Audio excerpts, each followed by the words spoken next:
Hey guys, welcome back to the channel. Thanks so much for clicking the video. It means a lot. If you guys keep clicking, I'll keep making. And today I want to discuss this vote that just happened because I felt like the season was kind of on a trajectory, and I think it's now been completely changed by this vote. To me, this vote was really, really important, and it switches the focus of the season all the way down to that final three. I think it really does have such a big impact, and it really was a game changer. If you haven't already, like, share, subscribe, do all that good stuff because it's free, it's easy, and it really helps the channel out.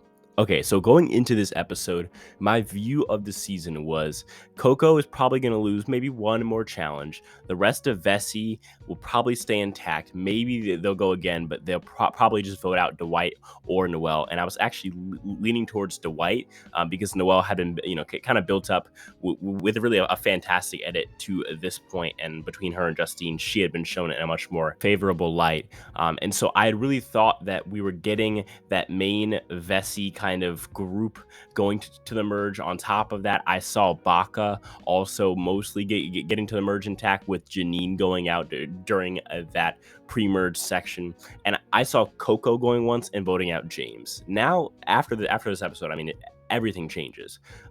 For me, the biggest thing that changes, obviously, is Jesse being in power. Before this vote, Jesse was in a fantastic spot. He was number one in both mine and my friend Sky's power rankings. To me, he had the most power, had the most alliances, and the most options. Now he's possibly a bottom three person in my power rankings. To me, he's up next, if not the vote after. And if his tribe goes twice to tribal, I would not be surprised if he's gone. He's on a tribe with 4 people, and it's 2 and 2. Now his ally is probably more solid than Noelle and Dwight are, because Dwight has that bond towards Jesse. So Jesse is there good. He has Cody as his ally, and Cody is solid. Cody is not flipping. The issue is, obviously Noelle has that steal a vote. So it really is 3 to 2. And so he's going to have to either flip Dwight on Noelle, which I think is very unlikely. What's more likely is that those two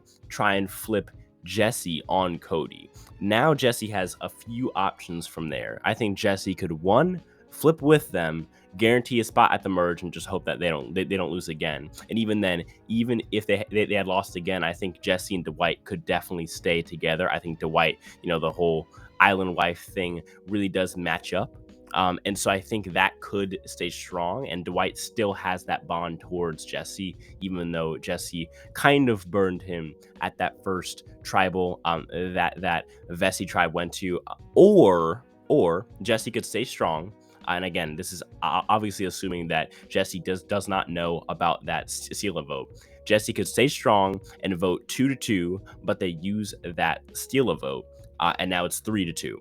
Or Jesse could stay strong, but they don't use the Steal vote because they expected Jesse to flip. And if that's the case, now it's a tie. I don't believe you can use a Steal vote on the revote. And now we have 2 versus 2. It's probably a fire making challenge against, I guess, whoever they put the votes on. Whether it's Cody or Jesse, probably Cody in that spot. And then also probably on Noelle, because they'd probably vote for Noelle. Cody versus Noelle. Cody probably wins that fire making challenge, putting Cody in the majority with Jesse.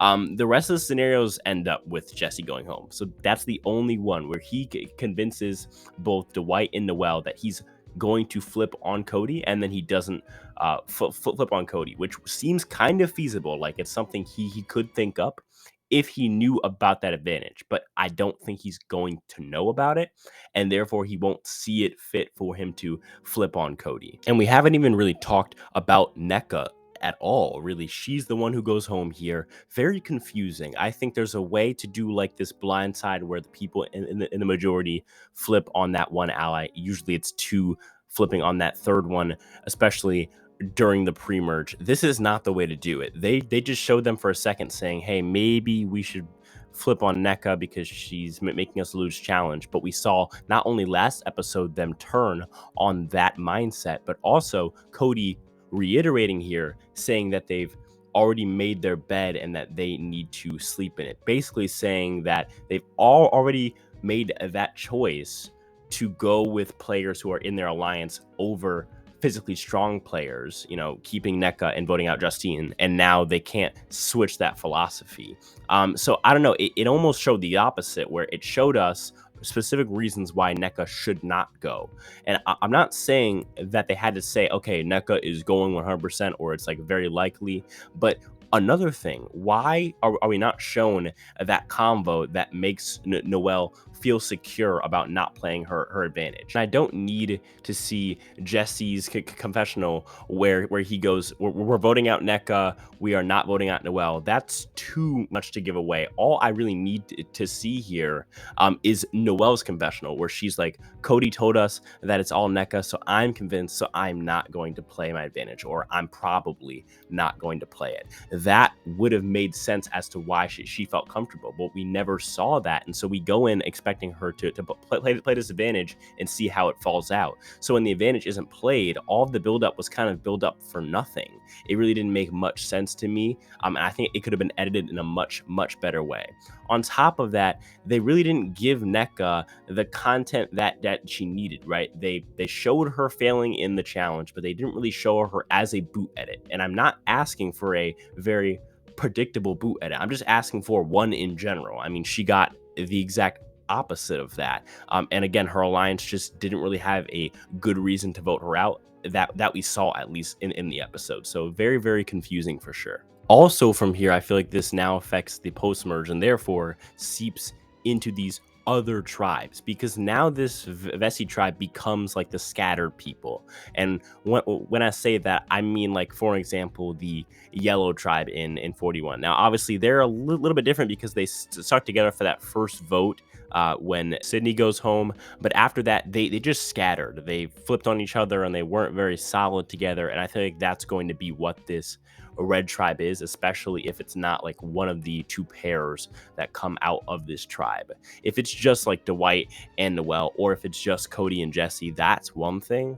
But if it's like Cody and Noelle, or if it's like Dwight and Jesse, that's just like, it doesn't really feel like a cohesive tribe, leading to probably more crazy gameplay. But I do enjoy the alliances, and a big part of why I enjoyed this tribe was this three alliance that I could feel was going to stay together till the end. Was I wrong? Of course I was. And it's definitely just not what I expected on this tribe.